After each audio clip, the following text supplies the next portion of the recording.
Hi Year 12, so this is the first in a series of short videos for you looking at the practical nature of comparing Frankenstein and The Handmaid's Tale. So this video today is going to be quite short. It will focus on a little bit about the prose unit for Edexcel English Literature A-Level, and then the collection that Frankenstein and The Handmaid's Tale falls into under that prose unit, and how we can kind of begin to unpick what that means for us in terms of the sorts of topics that are likely to come up. So you will need a piece of pen and some paper to take some notes, and there are two tasks that you're going to do as part of today's video.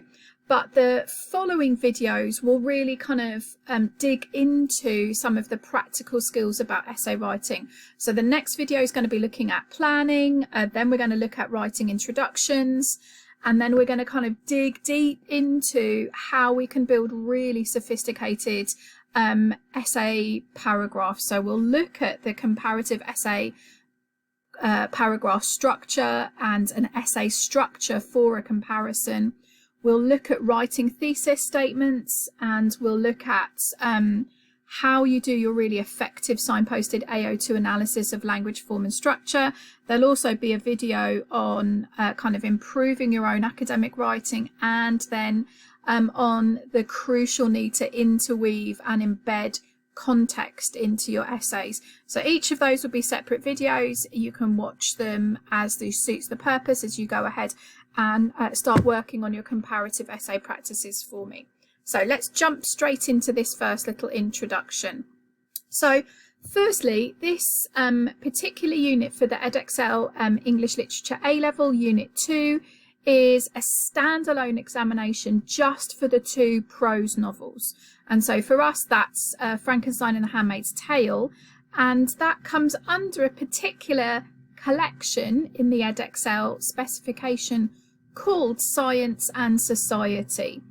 And so within that is one area which we can begin to focus on in terms of developing academic writing. So what does that mean for these two novels? Well, it's interesting, isn't it? Because of course Frankenstein fits very neatly into the science box, and in fact Mary Shelley invented, didn't she, the genre of science fiction by writing Frankenstein. And of course, from reading The Handmaid's Tale and looking at the historical notes and knowing what we do about Margaret Atwood, we know that The Handmaid's Tale fits very neatly and very clearly into the category of thinking about society and some of the challenges and problems and warnings about society.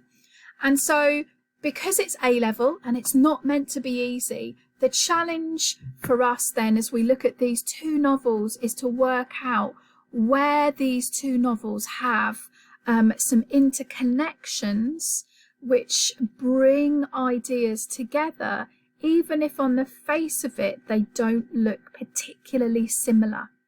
And of course we have the challenge of a text that was written in the 1800s, supposedly realistic fiction, this the science that Mary Shelley was dealing with was science that in theory existed, and the warnings and events that she charts are ones that could very much have been true. And then Margaret Atwood kind of takes lots of truth, lots of reality, and creates a speculative novel about where, if those paths join together, where they could go.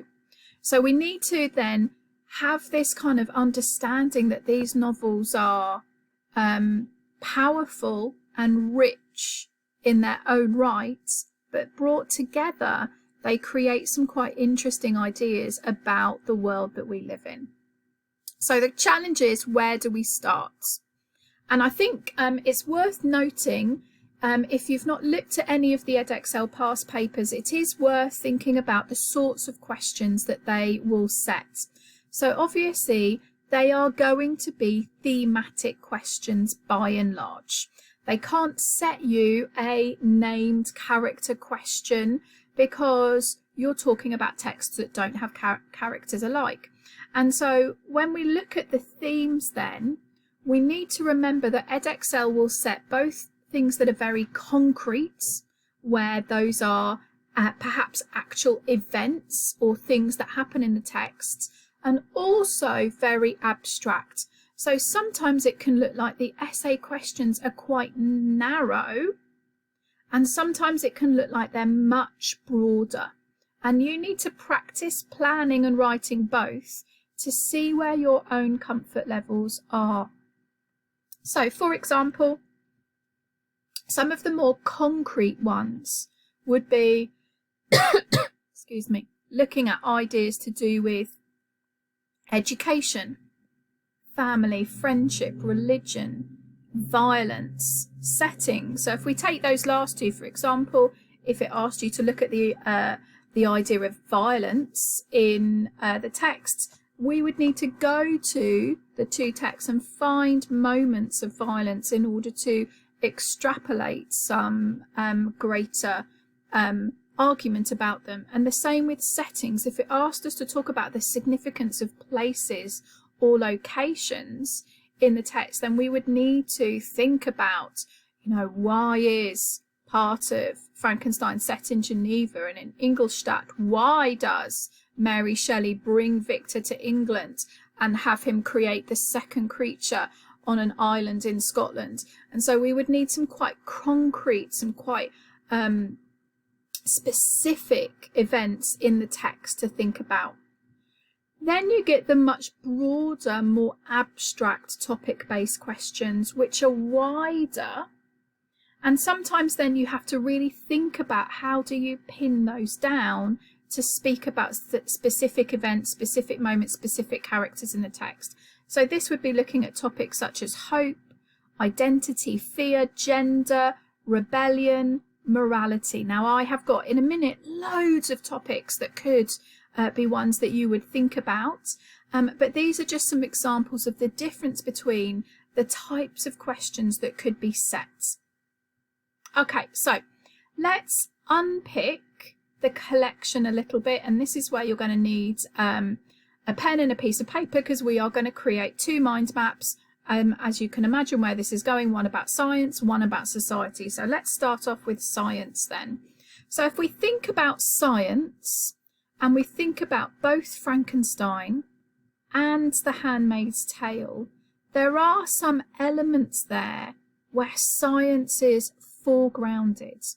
So one of those would be the idea of experimentation in some way. Now that's more obvious in Frankenstein, but there are absolute kind of hints around the experimentation that goes along in the background of Gilead, and their justification, occasionally their justifications of the actions of the regime, and the way that they use science or don't use science as a form of experimentation. Again, there is an awful lot to do with science that's connected with knowledge, and to a certain extent with progress in both of these texts. Now, they might stand in contradiction to one another, and that's always beneficial when you're looking at doing a nuanced and sophisticated comparison. So we have some quite specific and key ideas about the danger of scientific knowledge, and to a certain extent some science is set up as being good science in Frankenstein, and in Frankenstein some science is set up as being kind of taboo science or sacrilegious science. And so this idea of knowledge sorting itself both into the camps of both good and evil. And then we have that idea of knowledge and science being used in The Handmaid's Tale, but it becomes part of the regime's oppression, doesn't it? So think about the references in The Handmaid's Tale to Nicolae Ceausescu's regime in Romania, and the use of science, of reproductive science, as a form of governmental control and oppression of the female body.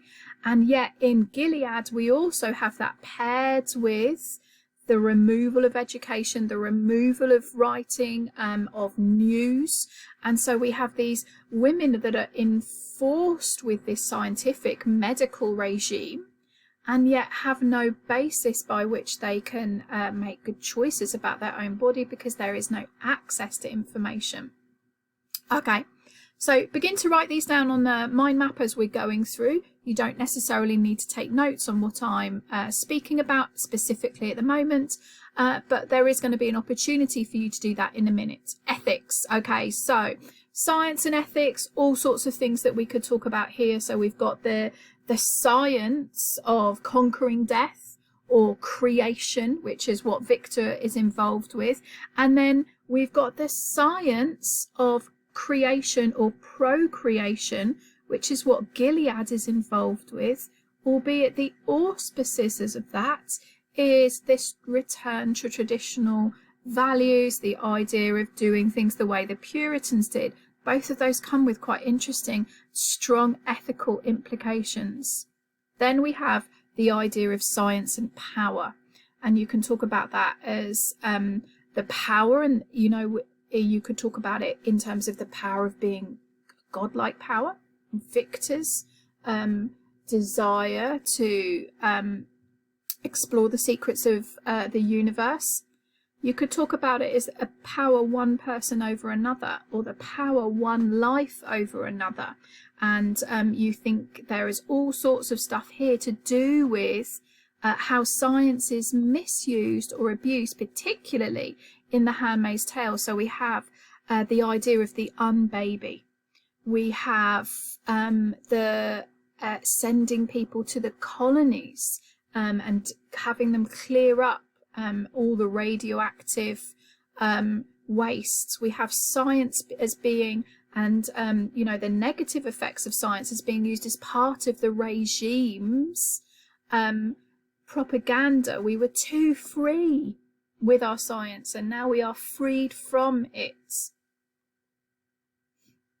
We also have the idea of hope, and how hope is connected to science. And you don't really need me to go into too much detail about what Victor's hopes are, or actually what the hopes of the regime or the individuals within the regime in Gilead are connected to science.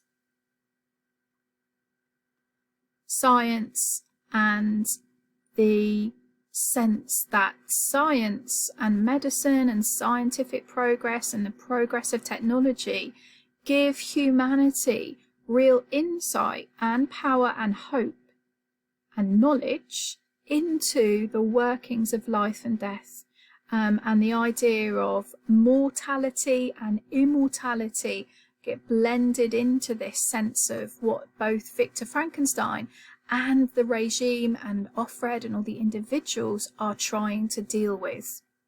All right, and then we have here threats and science, and the threat of science, the threat of science being withheld, the threat of this sense of power that individuals in society can have. So that's just me unpicking a few things that came straight into my head when I was thinking about science and society.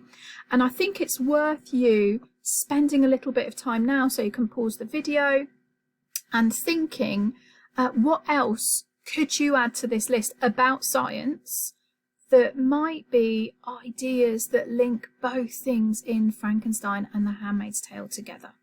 Now, you don't have to come up with anything specific, but you're just going to think through it and maybe add a few more ideas, and then you can press play and we'll look at the idea of society.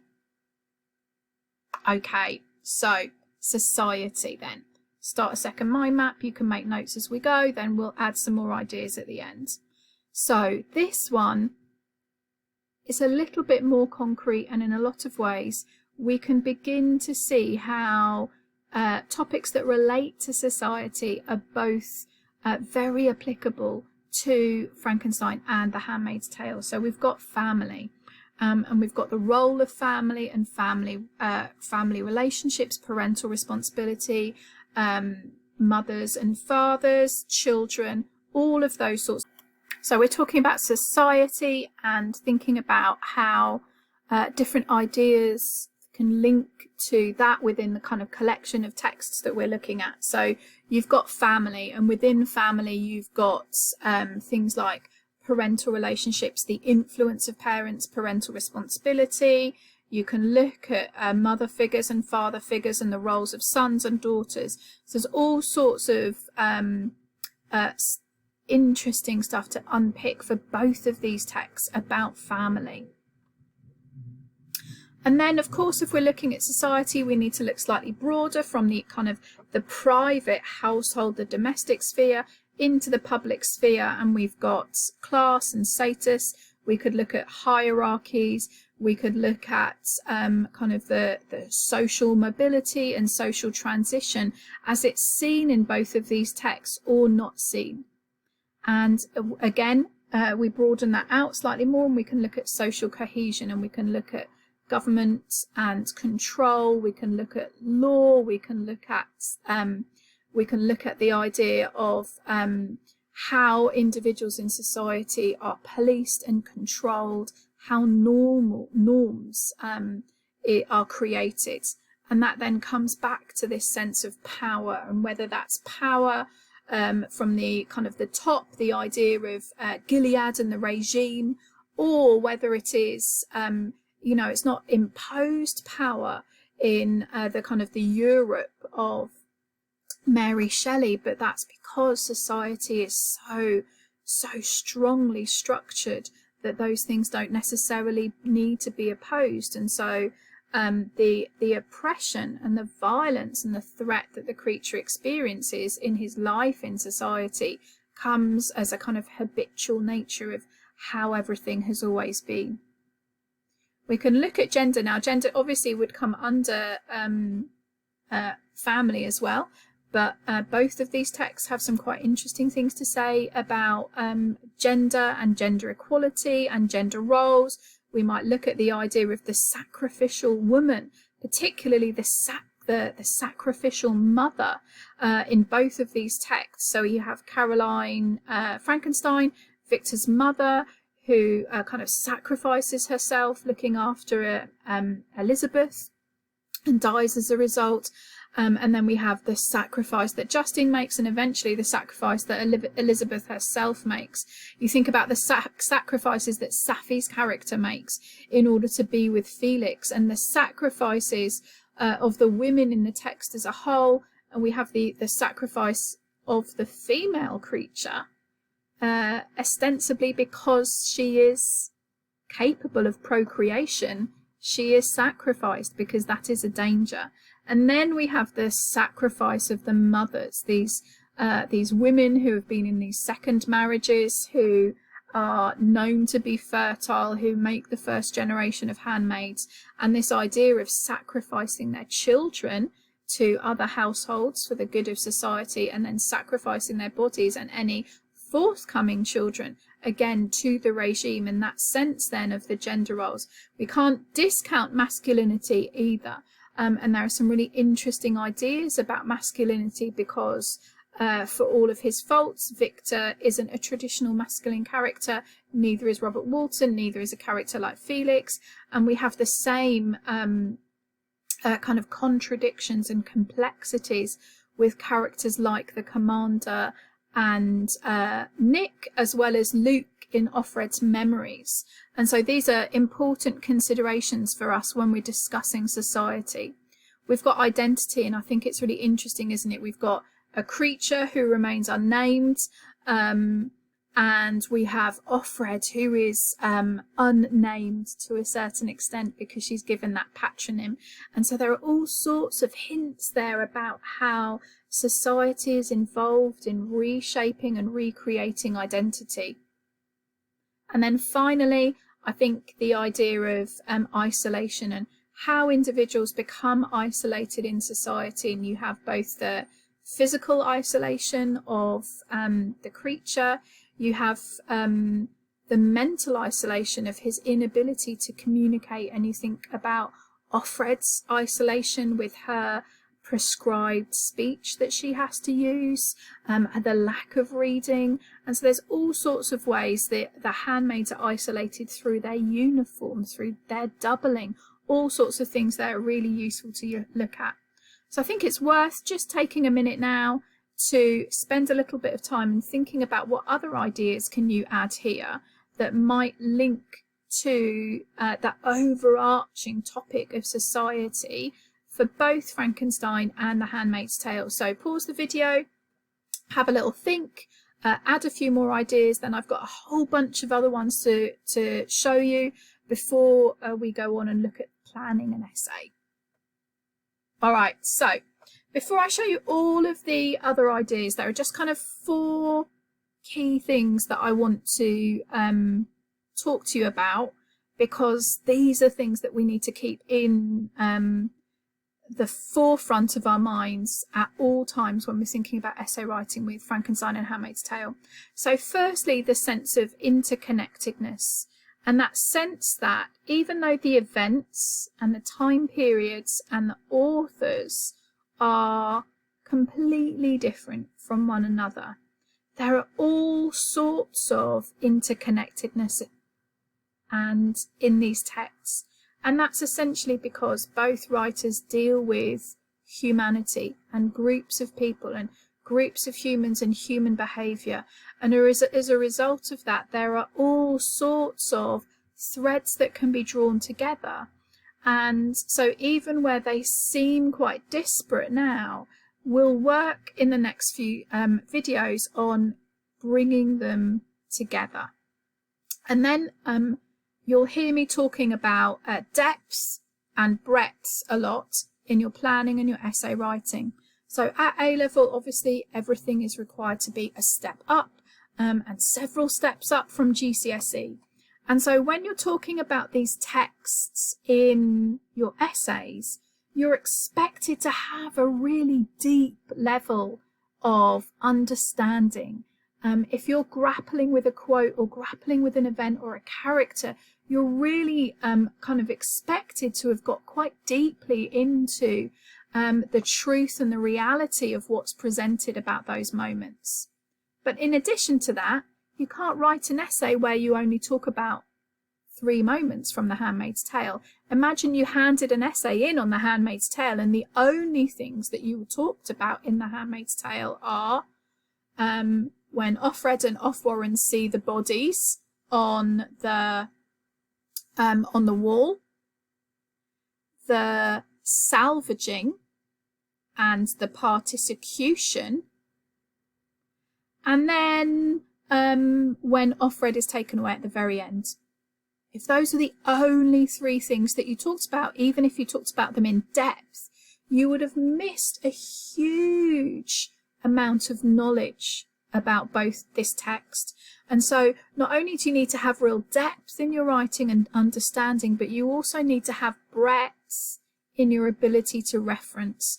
And so we're going to talk about that. You've heard me talk about the idea of name checking events relatively regularly.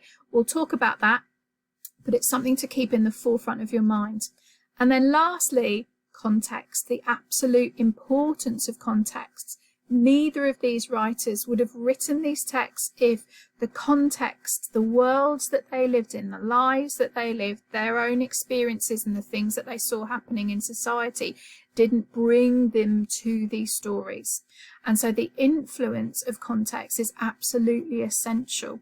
And so again, you may need to go and continue to do extra reading and research on these. Okay, so I've got 2 slides here. I'm not going to read all of this stuff for you, but so this is just for you to have a look at and think about. These are some of the topics that we need to consider both for Frankenstein and Handmaid's Tale together, so that we can make sure that we have covered off all the possible planning.